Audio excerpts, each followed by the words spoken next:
Ceci est un livre audio autogénéré par Google. 1 avec le cargo noir. J'ai passé ma vie sur le pont des navires, c'est une formation idéale pour un peintre. Je respirais tous les parfums qui sortaient des cales. À l'odeur, je savais si un bateau venait du Texas, des Indes ou des Açores, et cela exaltait mon imagination. Raoul Dufy. C'est comme une ville de peinture, ai-je pensé en parcourant lentement la rétrospective consacrée à Raoul Dufy par le Musée d'art moderne de la ville de Paris en 2008. Combien de villes ont été aussi souvent peintes que Le Havre et sa région par Dufy et tant d'autres avant et en même temps que lui?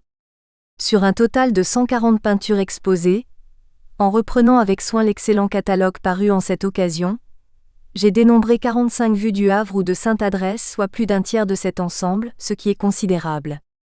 Il en existe probablement d'autres. Alors, de ce fait, il n'est pas excessif de considérer qu'au-delà de l'important hommage qui fut rendu à Dufy par l'organisation de cette rétrospective, la ville dont il était originaire, comme d'autres peintres importants, était du même coup célébrée comme une ville de peinture et de peintres. 2. Saviez-vous que les peintres ne naissent que dans les climats maritimes? Interroge Raoul Dufy. Était exposé dans cette rétrospective de 2008, datant de 1901 à 1910, 11 vues de la plage de Sainte-Adresse, avec ou sans estacade, avec ou sans régate. Figuraient 7 rues de 14 juillet pavoisées de 1906, 4 vues du port, 3 autres de Sainte-Adresse, 2 du casino Marie-Christine, toile de 1906 à 1910. 7 autres tableaux, plus récents de ces mêmes lieux entre 1922 et 1937, enfin 9 cargos noirs, de 1945 à 1952 qui sont les dernières œuvres. Toute cette série comporte une majorité de tableaux de petite dimension. Le cargo se tient presque au centre, mais à l'intérieur d'une configuration semblable, d'une toile à l'autre, qui se répète en créant un second cadre de présentation. Il s'agit d'une anse concave représentant la baie que forme la côte. Sur le côté gauche, le tracé rectiligne de la jetée qui ferme le port du Havre, fait face à droite à la courbe des constructions esquissées de maisons du bord de mer. L'ensemble est vu de haut, en surplomb au-dessus, depuis la hauteur d'une maison de Sainte-Adresse. Le point de vue choisi, toujours le même, ne correspond pas à une vision réaliste du lieu. C'est au contraire une vue schématisée, reprise à chaque fois par Dufy pour mettre en place ce sujet récurrent. Il ne respecte que l'orientation géographique, le sud à gauche, le nord à droite.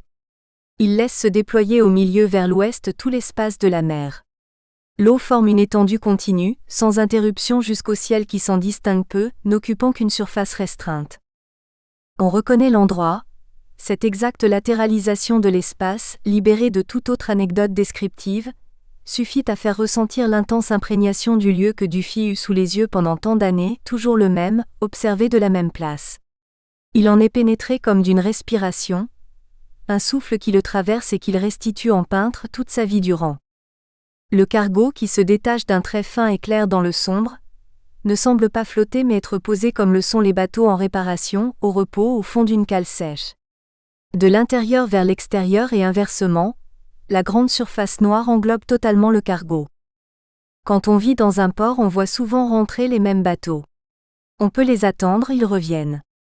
Le cargo noir revenait-il toujours? Raoul Dufy a ainsi pu le peindre et le repeindre à volonté.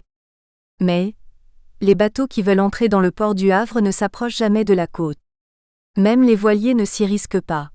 Les marées, très importantes, modifient considérablement le niveau de l'eau.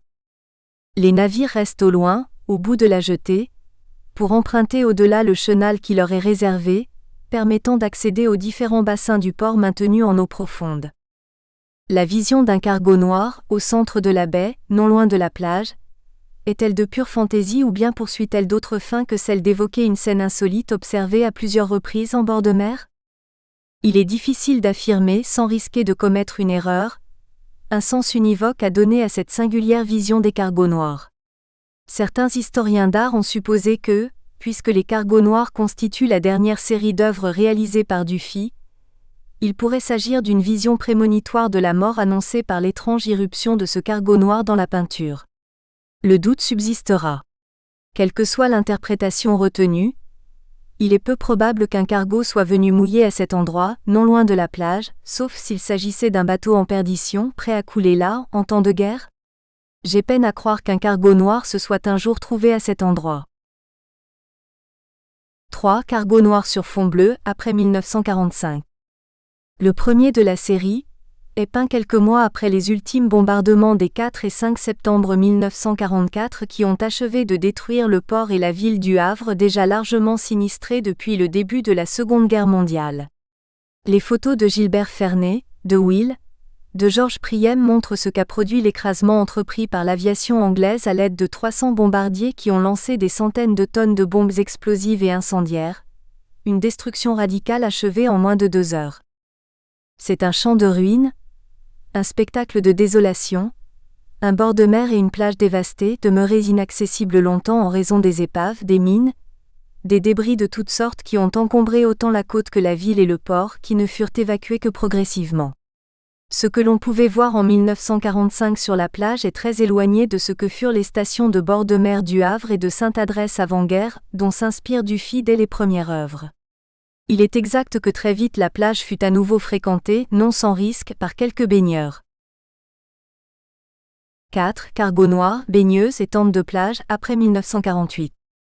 Huile sur toile, 33,5 x 40,5 cm. Le dessin du cargo, finement tracé à l'aide du manche d'un pinceau, est en épargne dans l'aplat de peinture noire. Simple, il ne donne que le contour du bateau qui se détache au centre de la toile.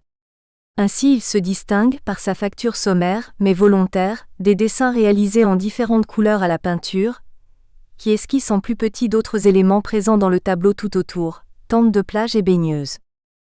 Le cargo noir se tient au centre de la toile, dans un grand aplat occupant environ un tiers de la surface peinte du tableau. Cette surface semble avoir été posée en avant, après coup, d'un geste large faisant écran sur un ensemble bleu peint au préalable. De la cheminée du cargo s'échappe une fumée brun sombre qui se mêle et se confond avec le noir environnant, entourant le cargo bien au-delà de sa forme. Le noir du cargo se répand, s'étend à l'extérieur dans l'eau, dans le ciel. Il est peinture, large trace rectangulaire qui fait signe, se déclare comme un geste pictural et plastique. On pourrait penser aussi à un immense nuage de fumée, englobant presque tout alentour. Le noir du cargo, aussi paradoxal que la présence de ce navire en ce lieu, plutôt que de représenter l'obscur est peut-être tout au contraire, utilisé par Dufy pour exprimer la lumière. Ce noir intense pourrait traduire l'éblouissement du soleil au zénith, dont le reflet étincelant sur l'eau provoque l'aveuglement. Ébloui face à lui, alors que nous n'y voyons plus rien, le noir nous enveloppe. Exprimer les effets d'aveuglement que produit l'intense luminosité par le noir semble l'intention répétée par Dufy dans la série des cargos noirs. D'une version à l'autre, le noir a gagné en présence, jusqu'à remplacer parfois presque totalement le bleu-noir. Le mélange de couleurs bleu-noir répondant au mélange de matières évoquées eau, fumée, mazout, constitue l'inquiétante enclave noire dans un espace resté par ailleurs presque serein où se côtoient baigneuses et pêcheurs dans un étrange contraste. Ceci nous suggère-t-il la confrontation de deux temps séparés réunis en peinture au sein d'un seul tableau ? Réintroduit-il une rupture dans l'unité d'un temps unifié par l'espace commun d'une même représentation ? Il semble faire cohabiter des éléments qui n'appartiennent pas au même moment, ni au même espace. Le cargo noir vient d'ailleurs pour rappeler ou annoncer autre chose, tandis que les pêcheurs et les baigneurs représentent une espèce de permanence de ce bord de mer où tout était plaisir, pour reprendre ce que Gertrude Stein disait de Dufy. Dufy avait depuis longtemps perturbé les registres définissant les rôles respectifs du dessin et de la couleur. Il dessinait dans la couleur par-dessus elle, sans que le dessin soit ainsi destiné à contourner, à cerner, à fermer la forme. De celle-ci, la couleur s'échappait. Par endroits, leur rôle se dissociait. Dans d'autres, ils demeuraient associés librement en un jeu subtil passant du trait, à la ligne, à la surface de couleur. En dessous, la qualité des bleus se signale.